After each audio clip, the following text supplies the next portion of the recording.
Antes de comenzar con el vídeo, te recuerdo que puedes seguirme en mis redes sociales tales como Instagram y TikTok, donde podrás saber o ver nuevo contenido que llegó o llegará al canal. También te invito a nuestra comunidad de Discord, donde podrás conversar conmigo y con otros integrantes sobre distintos temas. Y por último te recuerdo que si tienes alguna experiencia paranormal o extraña me la puedes enviar a mi correo, donde la leeré y subiré como un vídeo para que los demás puedan disfrutar de esta. Sin más que decir, disfruta del vídeo.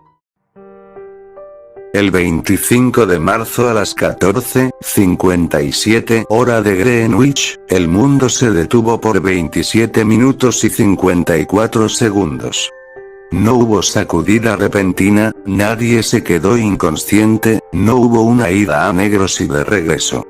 Para todos, el tiempo pareció estar y seguir normal, un segundo después del otro. Los pájaros volaron, la gente habló, el viento sopló, la lluvia cayó. Nada pareció indicar que algo inesperado le hubiera ocurrido a los habitantes del mundo. Para ser capaz de notarlo debiste tener una perspectiva externa del planeta y sus torpes satélites artificiales. La NASA y las agencias espaciales, por ejemplo, que perdieron comunicaciones satelitales y señales entrantes de casi media hora. Naturalmente, la primer conjetura descansaba en un problema de las computadoras en tierra. Pero esto acarreó una pregunta más grande: un error en una computadora es posible, pero ¿todas las computadoras de los centros espaciales alrededor del planeta, con la misma falla, al mismo tiempo? La siguiente conjetura descansó en la posibilidad de un virus o una brecha de seguridad informática, un hacker. Un equipo internacional se ensambló con la finalidad de investigar lo que debía ser la mejor y más gigantesca operación coordinada de toda la historia, cuando los primeros reportes de astrónomos confundidos y preocupados comenzaron a arribar. Con ellos, la verdadera dimensión de lo que en realidad había ocurrido. Utilizando datos extraídos de los observatorios telescópicos en Jodrell-Bank, Palo Alto, Mount Pleasant y otros a lo largo del mundo, contrastados contra los registros estelares y los modelos computacionales vigentes del vecindario galáctico, pudo determinarse que durante 27 minutos y 54 segundos, la Tierra perdió sincronía con el resto del continuo conocido de espacio-tiempo. El mundo como lo conocemos, parpadeó fuera de la existencia durante este lapso y luego regresó sin ningún cambio, como si nada hubiera pasado. Para toda referencia y resumen, durante esa breve ventana de tiempo, todos dejamos de existir. El equipo de investigación internacional fue reasignado, se firmó un cheque en blanco, poniendo a disposición el máximo de recursos y atrayendo a las mayores mentes de todos los campos científicos, para investigar este hecho bajo la mayor confidencialidad posible. Nadie necesitó una explicación del pánico resultante de volver esta información pública antes de encontrar una racional y ojalá que tranquilizante explicación. Aquellos que no deseaban guardar silencio, fueron invitados a colaborar con métodos menos ortodoxos. Al margen de los distintos nombres códigos asignados a los equipos de investigación, aquellos involucrados en el hecho comenzaron a llamar a la anomalía, con cierto tono cómico, el día que Dios parpadeó. En conversaciones casuales entre los miembros del proyecto, eventualmente esto terminó siendo acotado bajo el término de el parpadeo. Tras 6 toques de timbre, Ben finalmente abrió la puerta. Mark. ¿Qué haces aquí? Tú me invitaste. Yo te... Ah, qué extraño, y la razón era... Bueno. De todas formas, es bueno verte, pasa. Conozco a Ben desde que somos niños. Fuimos a la misma escuela por un tiempo, antes de que su coeficiente lo llevara a escuelas especiales y de ahí a...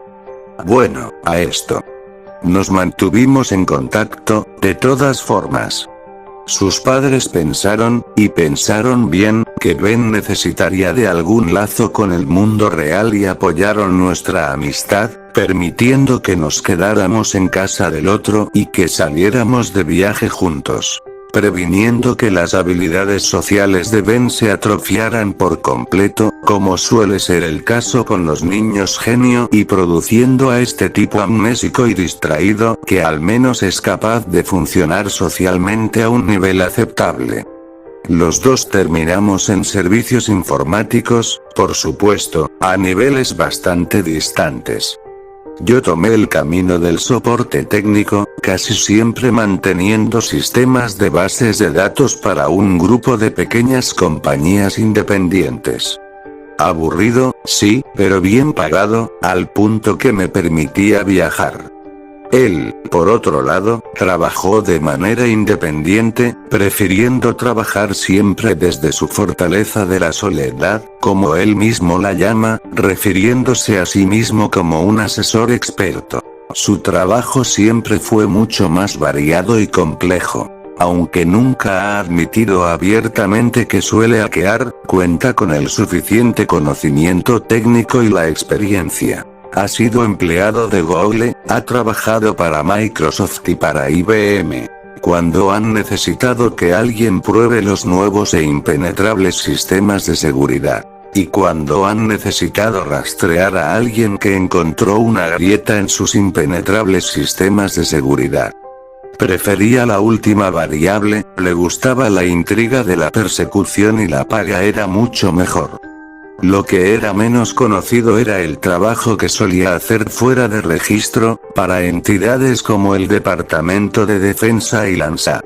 Llegó a admitir que era más bien una suerte de alianza.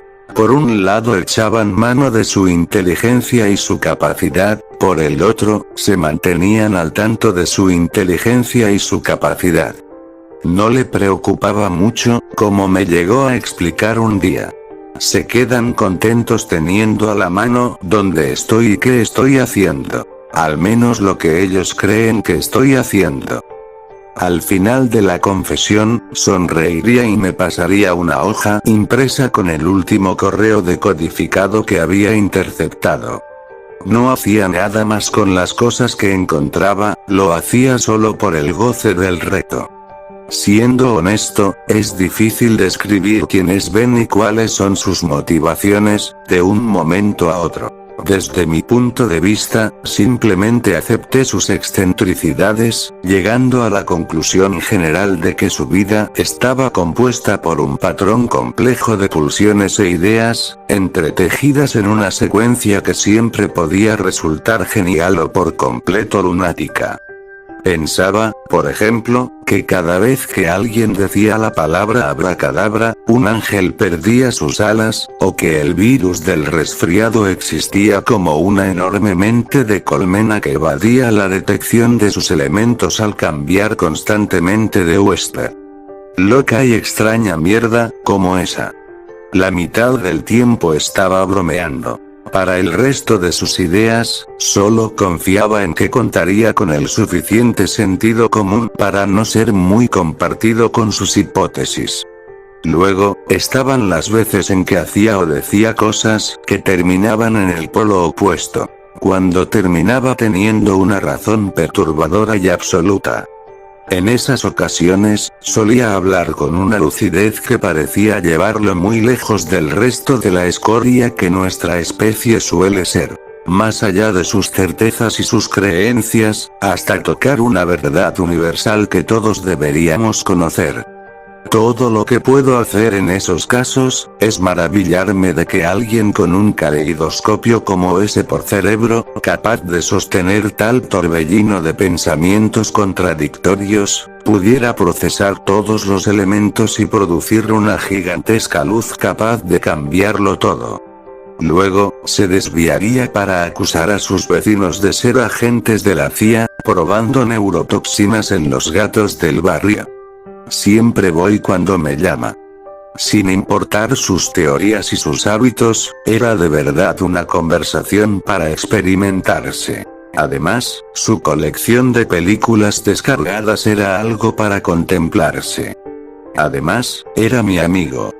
Fue durante un contrato con la NASA, vagando por su sistema en busca de pruebas sobre el Área 51, que dio con los primeros fragmentos de información que lo hicieron descubrir y deducir los hechos concernientes al 25 de marzo y el parpadeo, que cierto equipo internacional de especialistas investigaba.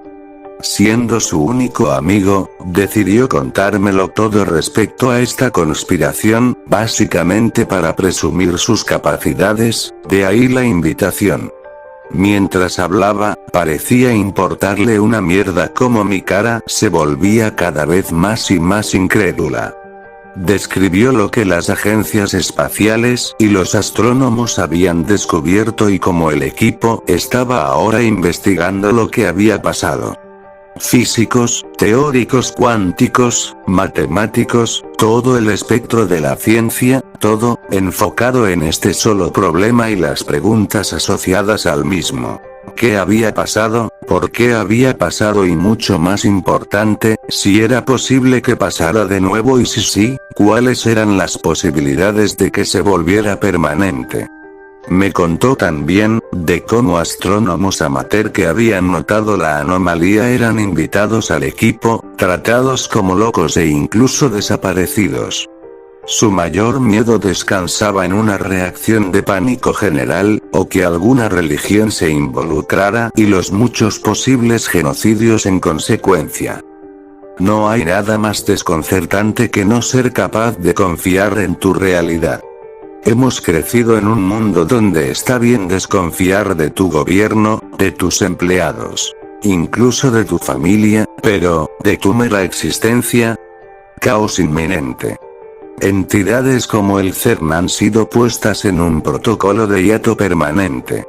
Nadie tiene pruebas de que los experimentos conducidos ahí sean la causa, pero supongo que tenían que apuntar el dedo a algún lado, al menos hasta contar con más evidencia. Hay un montón de hipótesis en proceso en este momento, pero nada de experimentos. Debe ser cuestión de tiempo antes de que inviten a los guionistas de Doctor Who para colaborar en una explicación plausible. Suspiró al decir esto, se sentó sobre su silla reclinable y dio vueltas, mirando hacia el techo, perdido en sus pensamientos. Fue deteniéndose poco a poco, hasta que me volvió a mirar y vi como uno de sus ojos se cerraba en un tic. Y al otro lado de la balanza, tienes a todas las religiones. Pausó de nuevo, mirando a su escritorio lleno de cosas, comenzó a ensamblar una pequeña torre con piezas de lo que parecía una computadora. Conforme fue elevándose, continuó. ¿Recuerdas el catecismo? Las historias me encantaban. Las moralejas eran otra cosa, pero las historias, la Torre de Babel, por ejemplo. Libros, discos duros, barras de chocolate, revistas y otros elementos sacados del costal de un científico loco, todo lo que pudiera alcanzar con las manos, acumulándose en una estructura que poco a poco fue alcanzando la altura de su cabeza, en un equilibrio un tanto dudoso. Intentó sonar como un viejo pregonando. El hombre, enfermo de hubris, decidió construir una torre hasta Dios, para poder conversar con él. Dios, por su parte, en su gloriosa sabiduría, decidió que el hombre no debería de lograr esto y tomó medidas para rectificarlo. Así que maldijo a la humanidad con miles de lenguas. Sus ojos nunca se movieron de su torre. Todo proyecto o esperanza de paz ha sido siempre arruinada por la incapacidad de la gente de nuestra especie para entenderse a sí misma. Tal vez nos estemos rebasando de nuevo, con eso del bosón de Higgs, tal vez Dios ha decidido que quiere algo de espacio personal, de nuevo. Siempre ha sido algo egoísta con sus trucos y sus planes, después de todo. Le dio un empujoncito con el dedo, casi en la cúspide. Su torre se hizo pedazos contra la mesa y el suelo. Esperó hasta que el sonido de la caída hubiera cesado. Tal vez el parpadeo, como lo llaman, sea Dios, mandándonos el memo sobre sus derechos de autor, antes de que tengamos que asumir las consecuencias. Entonces sonrió. Su ateísmo asomó de pronto. Personalmente, mirando a los datos acumulados, creo que las respuestas están en otro lado. Me disculpé para atender mi teléfono, salí de su casa y apagué la alarma que siempre programaba más o menos a esta hora, para despejar la cabeza un rato y sacudirme lo que fuera de lo que estuviera inundado. Cuando regresé, su cabeza se encontraba sumergida al costado de la torre de una PC, ahora colocada en el escritorio en donde realizaba labores mecánicas. Estuvimos callados durante un tiempo, el silencio apenas interrumpido con su tarareo incesante desde adentro del aparato. De pronto comenzó a hablar de nuevo, desde ahí adentro. Como te decía, creo que las respuestas se encuentran en un campo no examinado. Tengo pruebas estadísticas que así lo sugieren. ¿Estadísticas? ¿Tú? A Ben no le gustan las estadísticas. Suele burlarse de ellas y de hecho, las culpa por el 63-75% de las cosas que están mal en el mundo. Diseñó toda una fórmula que comprueba esa cifra. Muy aparte, un día lo escuché decir que podría destruir el mundo con la hoja de Excel adecuada. Y en mis momentos de mayor confusión, he llegado a creerle. Acepto que la mayor infalibilidad de las estadísticas, las hacen ser las cosas más falibles del mundo. Contestó a mi risa desde dentro de la torre, tanteando con una mano manchada de grasa y chetos, a la recherche de un desarmador que le quedaba muy lejos. Toma toda ficción y añádale bonitos porcentajes, de pronto se vuelve no ficción. Métele una gráfica de pastel y un diagrama y se transforma en una verdad inviolable. Sandeces, dije, mientras metía la mano en una bolsa de botana cerrada con un clip y un alambre. Sacó la cabeza de la torre, buscó mis ojos y dijo con cierto tono malicioso: pásaselo a la gente correcta, en el lugar correcto, en el momento correcto. Tendrás una ley. Contesté, ignorando su bonito discurso, en favor de una revista que estaba en el suelo, junto a una enorme pila de basura que bien podía representar todo su estilo de vida. Gruñó ante mi falta de entusiasmo argumentativo y continuó con uno de sus temas favoritos, metiendo la cabeza de regreso en la torre. En esos casos, me refiero a tus estadísticas básicas, demagogas incluso. Marketing, grupos de presión, demográficas políticas, esa clase de mierda asusta tontos. Ahora, el reconocimiento de patrones, esa sola zona dentro del campo de las convenientes estadísticas. Para eso tengo tiempo. Asomó de nuevo, miró hacia su escritorio y manoteó debajo de un montón de hojas impresas. ¿Has escuchado de SETI, no?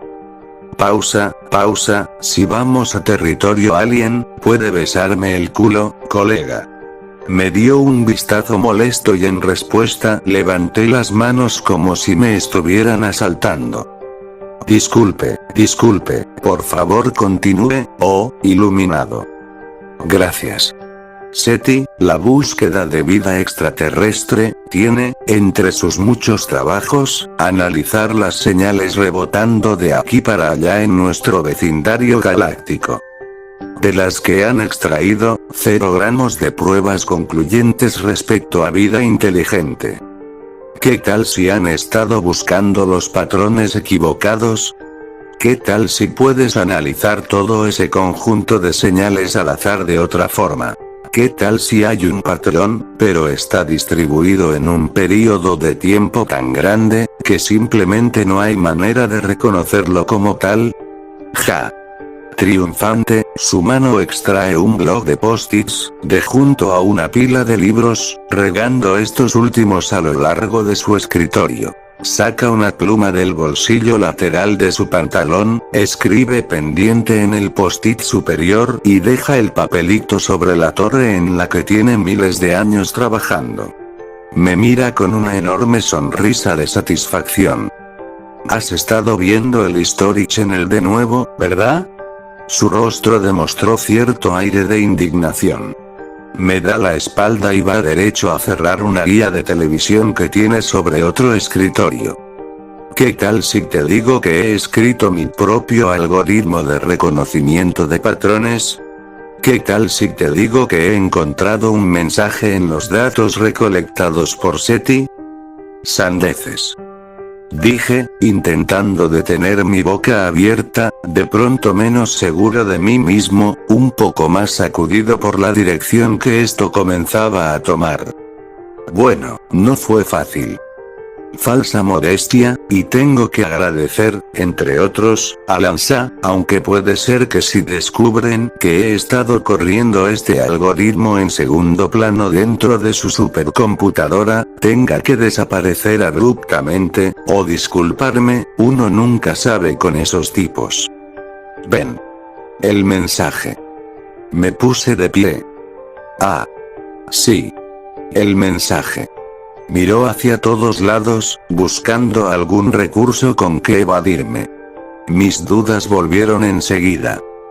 Bueno, era corto, y realmente no es muy impresionante decodificar algo como esto, obviamente haría falta un protocolo de... Ven. Se quedó callado unos segundos. Se le enrojeció la cara. Se cubrió los ojos de vergüenza y dijo, con una voz temblorosa. El mensaje dice, hola. ¿Está contento? Pasaron varios segundos de silencio antes de que comenzara a reírme sin control, sintiendo un alivio épico. Bueno, creo que es un mensaje muy puntual. Además, es mejor que estás a punto de ser aniquilado. Ay Dios mío, dame un segundo, no puedo respirar, estaba a punto de vomitar. Interpreto entonces que no crees que haya encontrado un mensaje de una raza alienígena. ¿Te puedes callar por favor? Perdón. Ah. Ven, tienes que admitir que si vas a imaginar un mensaje inicial con otra especie, estarías buscando por un mensaje un poco más, no sé, profundo. Es decir, hemos mandado un disco dorado que intenta sintetizar a nuestra especie y lo que sabemos. Música, matemáticas, tú nómbralo. ¿Y qué responden los aliens hiperavanzados? Hola. ¿Qué hacen? No me crees, ¿verdad? Estaba de verdad enojado. Intenté ser más razonable. Oh, ven, mira, perdón. Creo que tu algoritmo encontró un patrón en donde no hay un patrón y generó un significado. Regresé a la bolsa de botana, a la revista.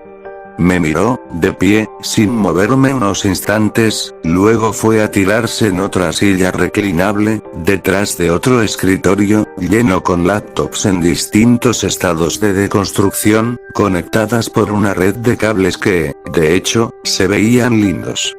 Encendió 3 de ellas y su rostro se iluminó con el fantasma de las pantallas. Su atención se columpió entre las pantallas, y sus dedos teclearon en un tablero y en otro. No había terminado. No estoy de acuerdo. Yo creo que esta es una especie alienígena con interés en la raza humana. Una especie, de hecho, directamente involucrada en la evolución de nuestra especie. Ay no. La teoría de los ingenieros. ¿Ridley Scott te ha estado mandando mensajes secretos otra vez? Piénsalo. El cuerpo humano es una máquina asombrosa.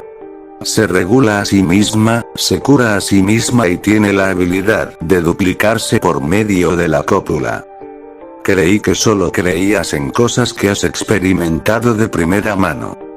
Como estaba diciendo antes de ser estúpidamente interrumpido, el cuerpo humano es una máquina increíble, porque eso es exactamente lo que es, una pieza de tecnología, construida a partir de piezas vivas, en vez de mecánicas. No es, además, una máquina perfecta.